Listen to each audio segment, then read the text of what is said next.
Good morning, everybody. Shefa, brucho ve'atzluche. We are in parashat Shoftim, Judges. And the Torah is telling us, שופטים ושוטרים תיתן לך בכל שעריך אשר השם אלוקיך נותן לך לשפטיך ושפטו את העם משפט צדק. You have to put judges and policemen in all the gates of your towns that God is giving you and to your tribes, and they will judge the people mishpat tzedek, in justice. So a few questions here. And by the way, it's very interesting. What are we exactly talking about? First of all, we're talking about a real thing, Shoftim v'shotrim. We need judges and we need policemen in order to maintain the order and make sure that people get justice. And because of this, it's a very interesting point. It says, lishvatecha. It's not enough, she'arecha is on the gates, and it means on the entrance of the town. In other words, it's going to be easy to find. The Beis Din, the court, is going to be in the entrance of the town, on the gate, so everybody knows that's where I'm going if I have a problem. Then, to the tribes, what does it mean? So that one of the explanations, unbelievable explanation, says that each tribe had his own court. In other words, for example, let's say in one town they had 3 tribes, so there was not enough one court. You needed to have 3 courts for each one of the tribes. And if you had 4 towns with 1 tribe, you still had to have in every town a court that will judge the people of the town. So, why do we need in a town that has 3 or 4, let's say, tribes living there, we need 3 or 4 courts? For what for? And this is a very interesting point, because we all know that culture is something that sometimes it's different from place to place. Some people, for example, I don't know if people remember it. It used to be in the old times when you went into the shul, into the synagogue, you had a place where you used to spit in, like a pot that you spit in. Today, if somebody will tell you this, what in synagogue you have a place that you spit? Because at that time, it was very, one of the things was that you go out, you clean your mouth, you spit or whatever, what the reason was. I heard of other explanation, but today we cannot understand this. Imagine to yourself that you are put in front of a court, you are a normal guy, and you put in front of a court of Moshe Rabbeinu. Who can stand this? That's by the way the Torah is telling us, "Lashofet shiur b'yamim hahem." You go to the judge of our days. You don't expect that Moshe Rabbeinu, or from the, let's say, the older generation is going to judge you, because it was a whole different life and a whole different attitude. So in other words, sometimes those small things make the difference, because if somebody does something, in a normal place you would think, wow, what have you done? In other places that would be polite. Like people are doing noises, like reps, I don't know how you say it in English, after a meal. In certain places in the world, this is the basic manners. If you to show the host that you enjoy the meal, and so it goes on and on. But the Torah knew that if the judge doesn't know all the small things, generally speaking, yes, the law is the same law. It's not that the law is different for this tribe or the other tribe, or for this guy that lives in Yaffo, or the guy that lives in New York, or in other places. It's the same law, but there are those small things to understand why somebody did something, or what is the response of a guy to something that other guy did. Sometimes the response is in one place will be, "Whoa, that's what you should do." In another place, "Oh, how dare you!" And you can find samples in a lot of places. People do behave differently in different societies, and sometimes even in different towns, because they have a little different culture. Even if we all belong to the same nation and we have the same rules, still, in order to make a just trial that is going to find a justice, like to the point, you need to have somebody who knows the people involved. And who is better than, for example, say, you have to go to Beis Din. Now, if a normal guy, a Sephardi, will go to a Beis Din of Ashkenazim, he will find out that, they have different behaviors. And the opposite way also, the same thing. So normally a guy that wants to be judged, he will want to go to, if he's Ashkenazi, he won't go to a Beis Din from Ashkenaz. And if he's Sfarad, he wants to go to a Beis Din of Ashkenaz, of Sfarad. Of course, again, I want to make clear, I'm not saying that this is what we should do today, or what I'm saying is that the Torah went into all those small details in order to make it clear that the judge has to know all those small aspects that change things in behavior of people, how people respond to certain things in different places. It's a different thing. That's why the Torah says we want to get to the point of it and really judge this guy in justice. So we need somebody who knows all the small things that those people are used to do, the other people used to do. This is how the Torah wants us to behave to our friends. To understand and realize that sometimes when we see somebody is doing something, whoa, how dare it? For example, I'll tell you an example of like Baruch Hu. When you say Baruch Hu in the Tefillah, when you look in the halacha, in straight halacha is written, you have to stand up and bend, say Baruch Hu, and get up in the name of God, Hashem. But when you look farther out, you see that there are some that don't get up, they just do like this. And it's all right. So the first thing, when you learn that you have to stand, you look at those who don't stand. Kaddish. The Sfaradim, they sit on Kaddish. Ashkenazim stand on Kaddish. Now, when Ashkenazi comes to a shul of Sfaradim, and he will say, how dare, no respect, they sit on Kaddish. But that's the way it is. So we should be tolerant and understand that not everybody behaves like us. And before we open our mouths or say something, be sure that you know what you're saying, because, as I said, there are different attitudes and different behaviors in different societies and even in different places.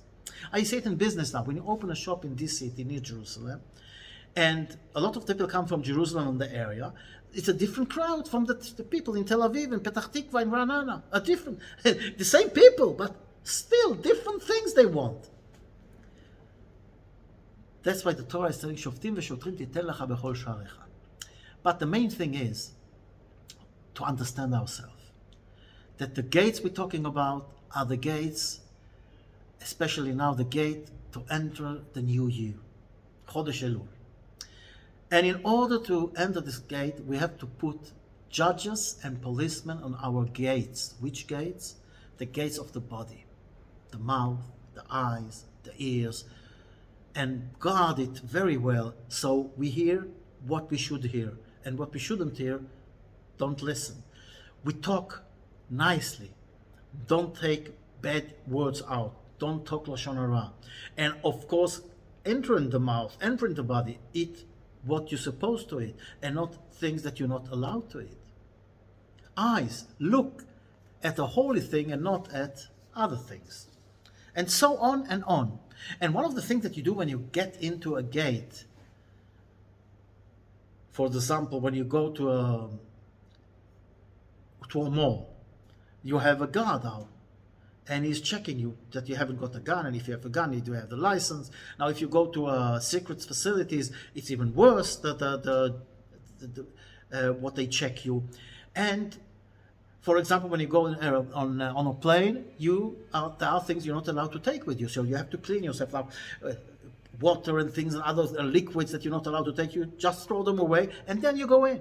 The same way is when we go into the gate of the new year, which is Chodesh Elul. We throw all the dirt that we have in our pocket that we're not allowed to go in the gate of the new year. We go clean in the gate of the new year. That's Shoftim v'shotrim titen lecha bechol sha'arecha. Now, why is it Shoftim v'shotrim? Says Or HaChaim HaKadosh, if there are no shotrim, if there are no policemen that can enforce the law, we don't need judges. And it's very right. It's quite right. If you have judges and you haven't got the ability to enforce the law, What does it mean? It's worth nothing. Nevertheless, it's even worse. It's like you say, well, yes, I live in a good society. We have judges, we have court, and we have trials. Everything beautiful. But if there is nobody to force it, it's just a cover-up. So you need to have both. Sometimes, says Or Chaim HaKadosh, the judge himself has the power to be the policeman. In this case, it's no problem. In other words, if you have a court case, if you want to judge injustice, you need to have the power to enforce the result, the verdict. Otherwise, it's worth nothing. That's why the Torah is telling Shoftim v'shotrim. Don't do a cover-up. You need to enforce the law. And exactly this we have to do with our body. We have to enforce the law. We know the law. We have to judge. Is it right or wrong what we're going to do now? And if we decide with our mind, with our neshama, that it's wrong, we have to enforce it.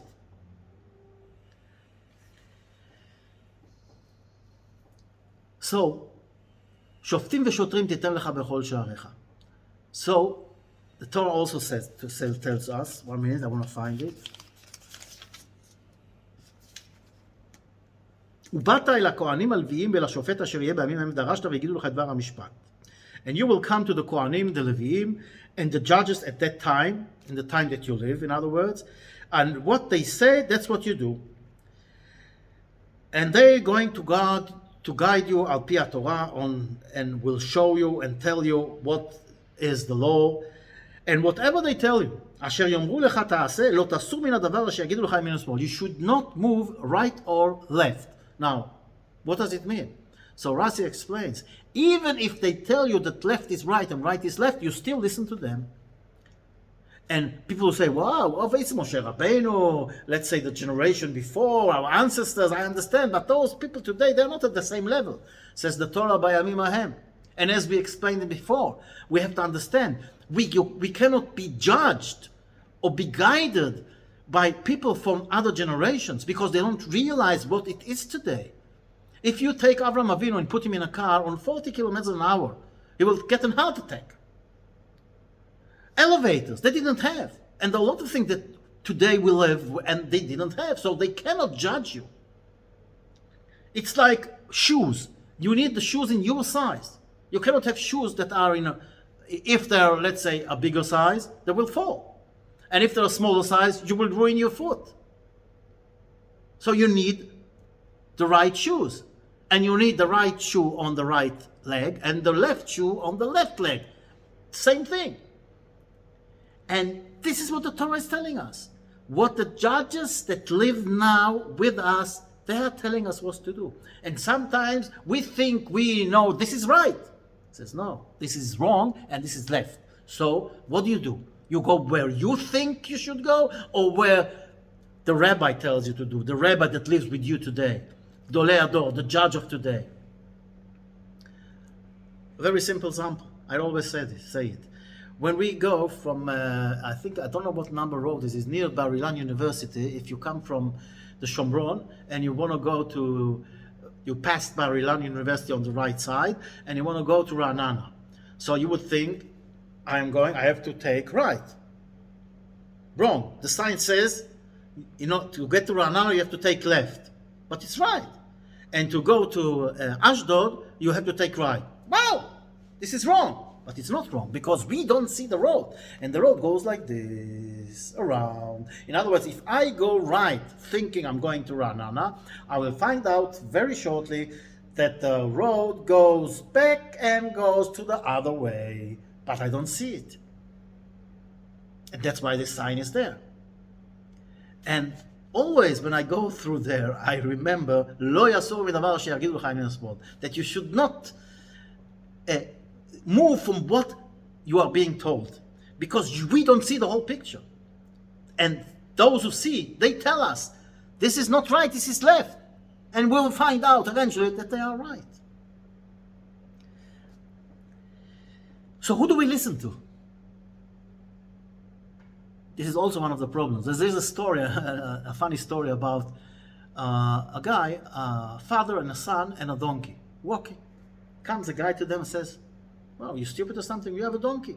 One of you should go on the donkey." So the father goes on the donkey. They're right. A few meters later, a few minutes later, they meet another guy. Says, "What's this? Your father, you're strong. You have your small kid walking. It's hard for him. Why do you ride on the donkey and he walks?" So the father goes down and puts the son on the donkey. Going on, meeting another guy. Says, "Where is kibbut avaim? You should honor your parents. How is it the son rides the donkey and the father is walking? Impossible." So what did they do? They both went on the donkey. Go and a few minutes later, another guy says, "Tsar Baalei Chaim, don't you have a pity on the donkey? Both of you riding the donkey?" So they went down off the donkey and carried the donkey on their shoulders. This is what's happening to somebody who listens to everybody. So we have to choose who to listen to. And this is exactly the point. Says the Rav Dessler, who should I listen to? If you listen to your heart, to your mind, you will find out exactly who you should listen to. Don't lie to yourself.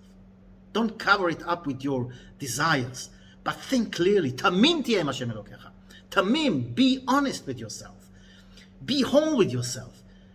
Don't look for things that are really coming from your desires to something or not to do something. Be tamim with the Kadosh Baruch Hu, and you will find exactly what rabbi you should listen to. And be very careful when you guide your gates. What's coming in and what's coming out. Where do you look and where you should not look. What should you listen? The tell about Chafetz Chaim, he had difficulties hearing. So they come and take an hearing aid. At that time, they already had those hearing aids. He says, no. He says, why not? He says, what I should hear, people tell me in my ears. And what I shouldn't hear, I better not hear.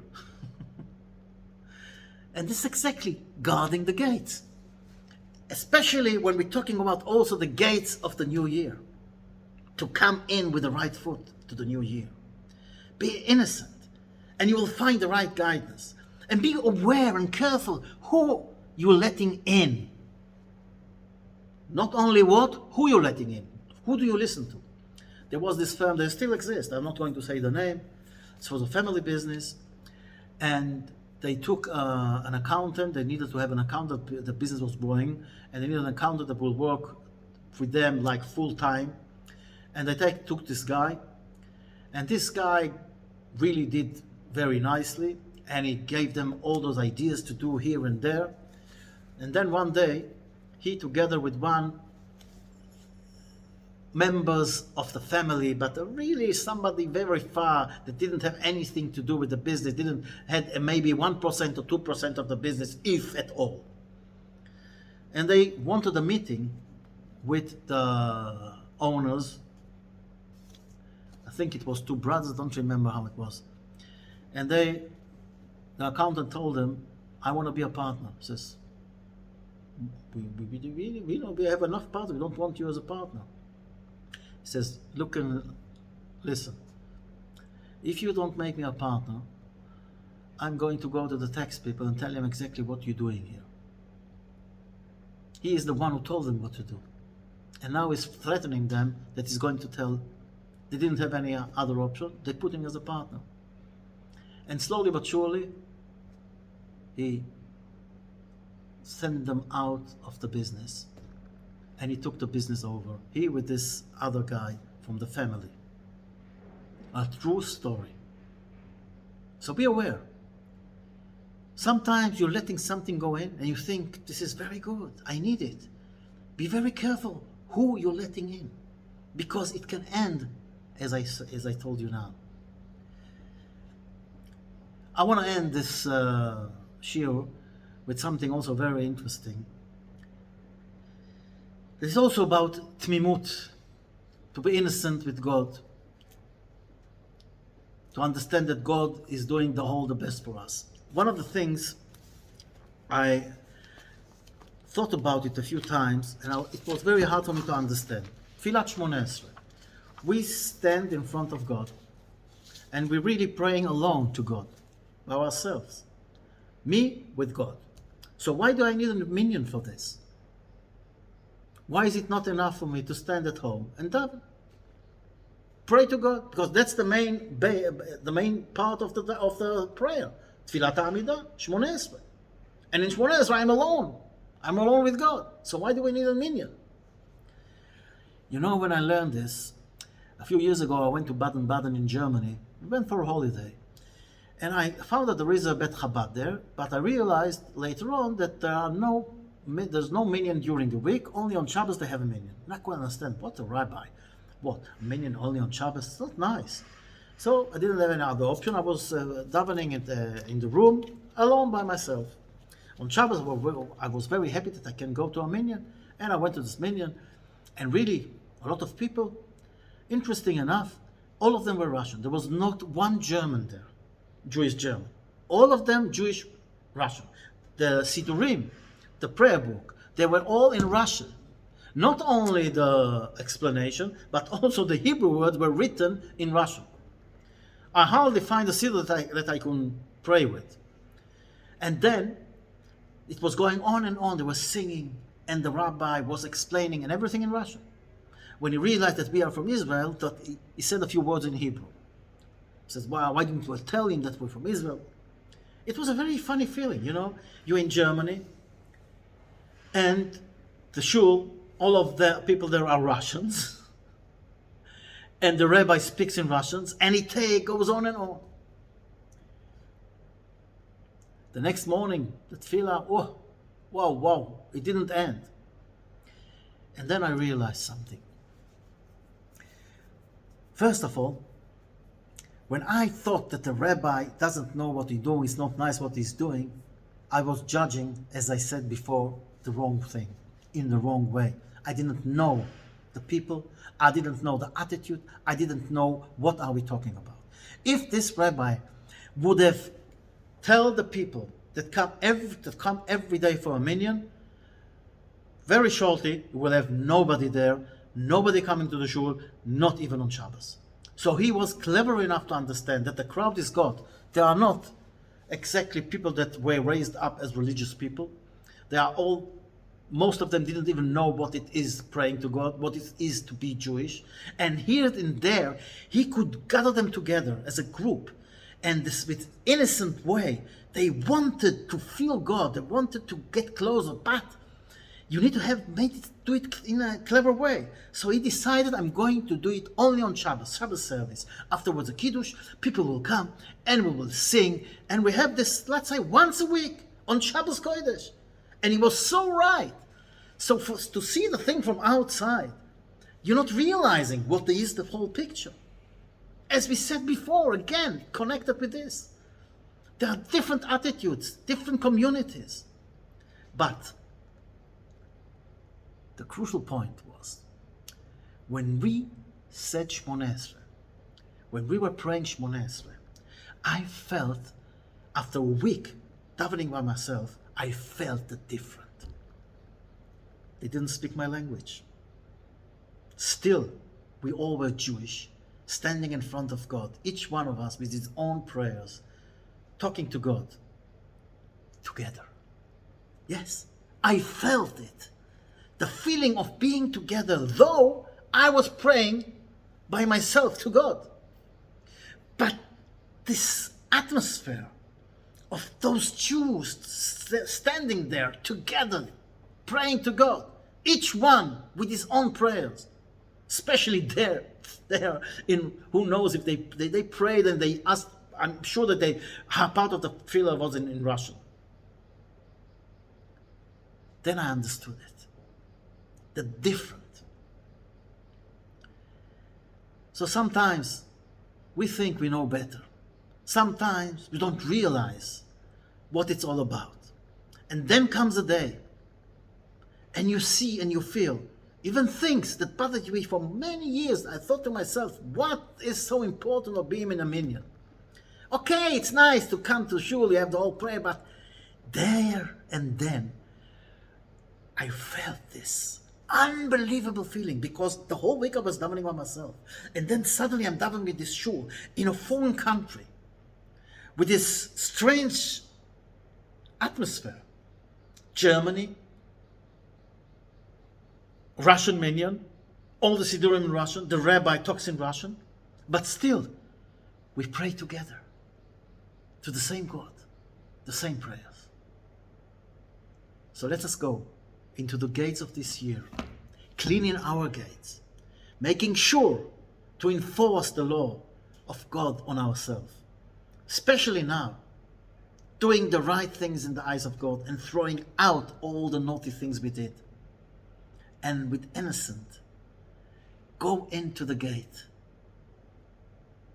to enter the new year with Shefa Bracha V'Atzlacha. All the best.